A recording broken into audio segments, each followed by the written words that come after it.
Okay, so we've been talking about arithmetic sequences, and in an arithmetic sequence you follow a linear pattern where you have a common difference that you add or subtract every time. We're going to move on to what are called geometric sequences, which are exponential, and you guys will like the fact that in geometric sequences we never ever use a sub 0. Okay, a sub 0 simply doesn't exist. The reason is it makes the summation formula a lot easier to deal with. So we will always use a sub 1. The trouble is, if you use a sub 1, you have to replace n with n minus 1. And so that's going to be a little confusing when we go through this. So there are a couple mistakes actually on the worksheet.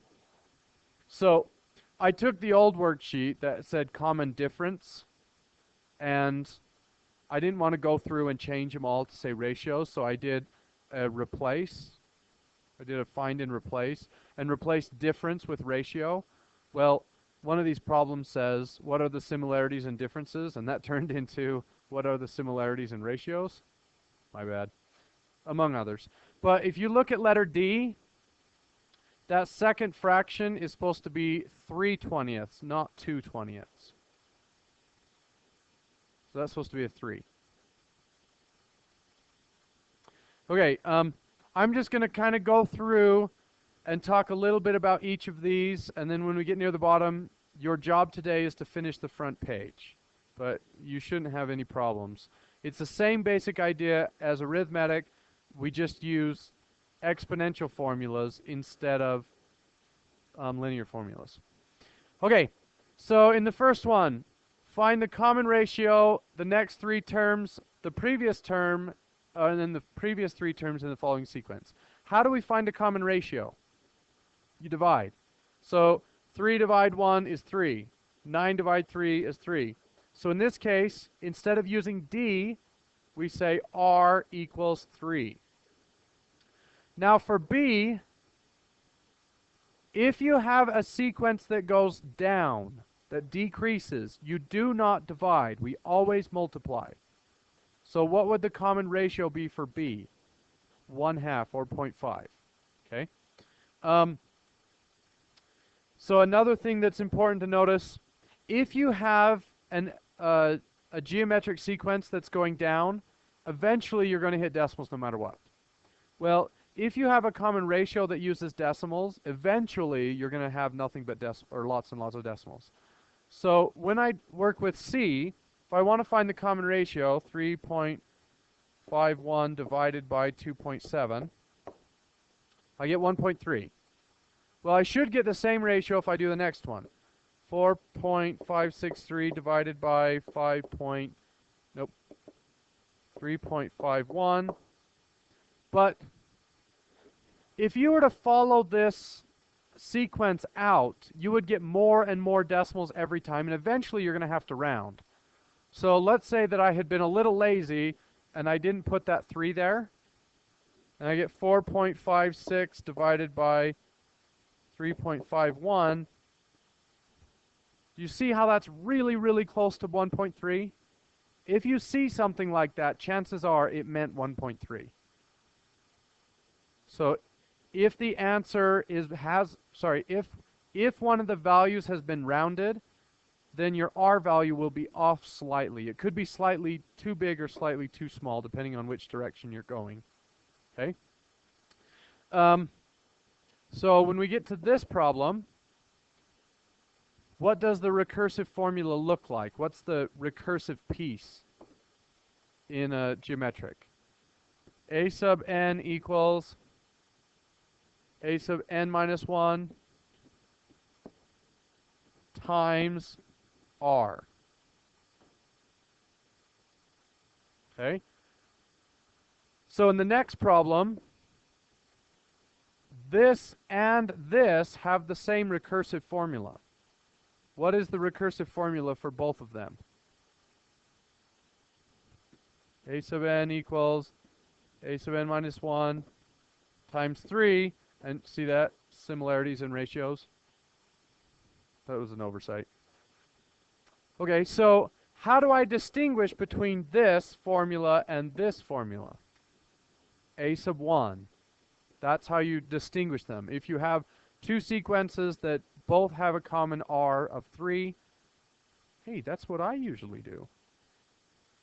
Then the way you distinguish them is by changing the a sub 1 value. And the nice thing with geometric is we never use a sub 0. Okay? But anyway, sometimes that causes problems. So, what is the full recursive formula for A? A sub 1 equals 1. A sub n is a sub n minus 1 times 3. Then you need to do the same thing for B and C and D, but I'll let you do that in a minute. So look at the next problem. For problem number 1, if I wanted to know the 19th term or a sub 19, do you really want to write out all 19 terms to find what it is? No. Do you even want to do times 3 times 3 times 3 times 3 times 3? No. So how would I find a sub 19? What's the fastest way to find it? Well, we don't have the recursive formula yet. That's what we're trying to figure out. But I take a sub 1 and I times it by 3. How many times? How many times? 18. Why? What is the n distance from here to here? There are 18 common ratios between a sub 1 and a sub 19. So when I write the the explicit formula, if I use a sub 1, I replace n with n minus 1. Okay, and you might like one way or the other, but for some reason in geometric we never use a sub 0.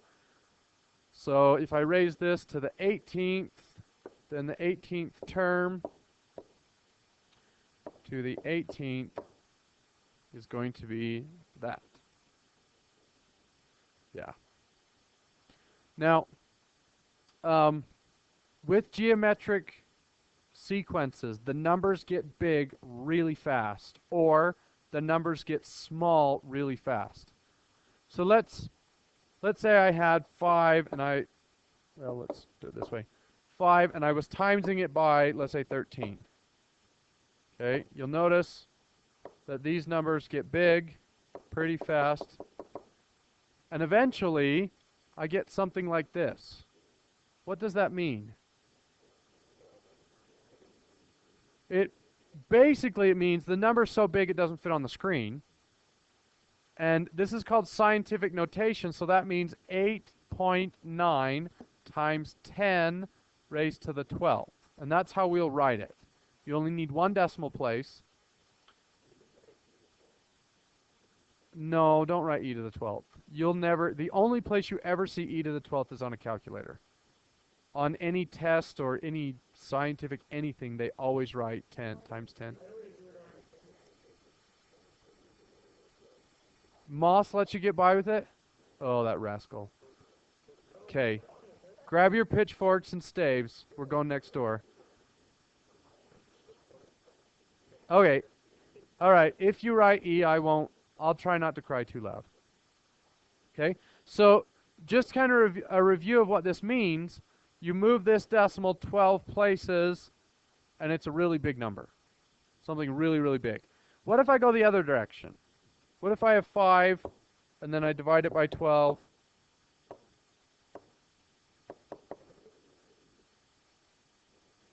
What does e to the negative 6 mean? So the calculator the number is so small the calculator doesn't want to display it. And once you hit 3 zeros, 0.000, the calculator switches over to scientific mode, just so you can see more of that decimal. So you would write this as 1.6 e to the negative 6. It hurt. That hurt. So yeah, I guess if Mr. Moss says it, it must be right.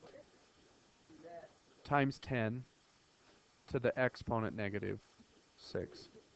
A for exponent. Yeah. What the calculator companies just didn't want to waste room by writing times 10 raised to the negative 6. So they just came up with the exponent of 10 is negative 6. Okay? But none of my other classes understood that, so you guys get it. Go ahead and do it that way. Okay. So put on your big people pants and write the equation. Oh, your big people math pants. Hey, math people aren't big.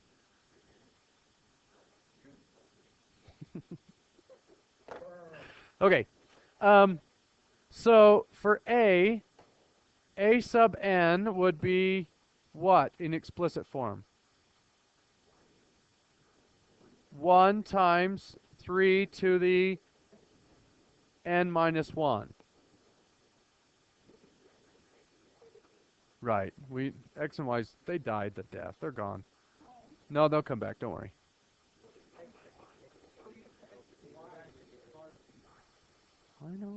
I know. Okay.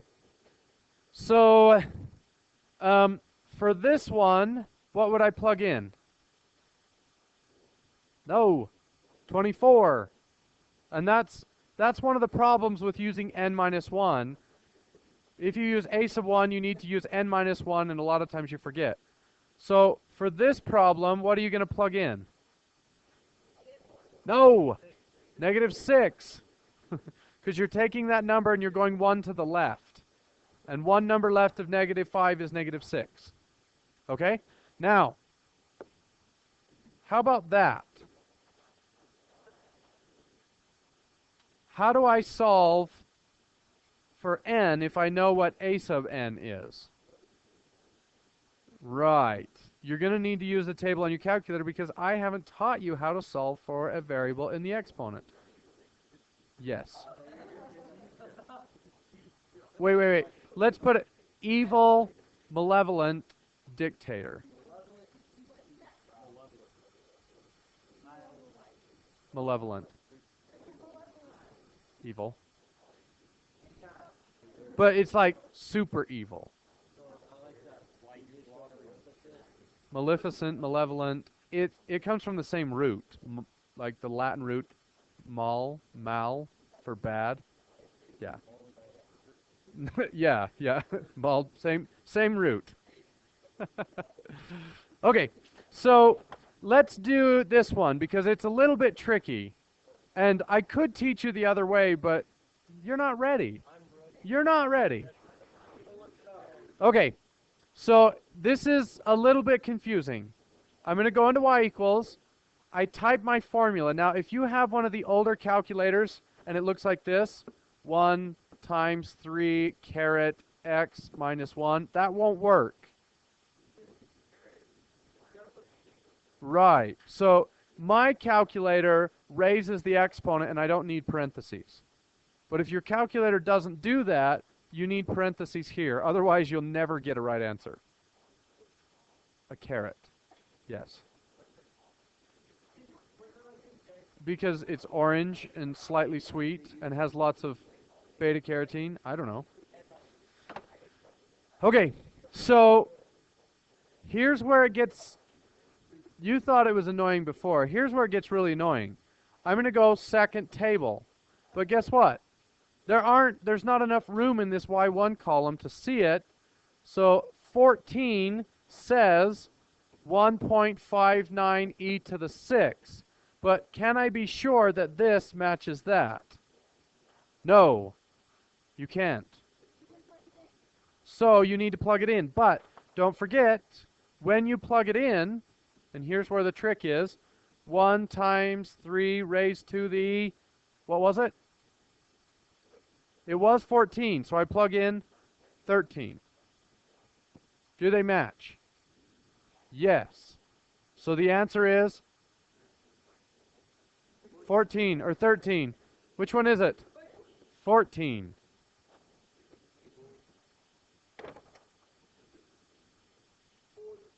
Yep, get to work.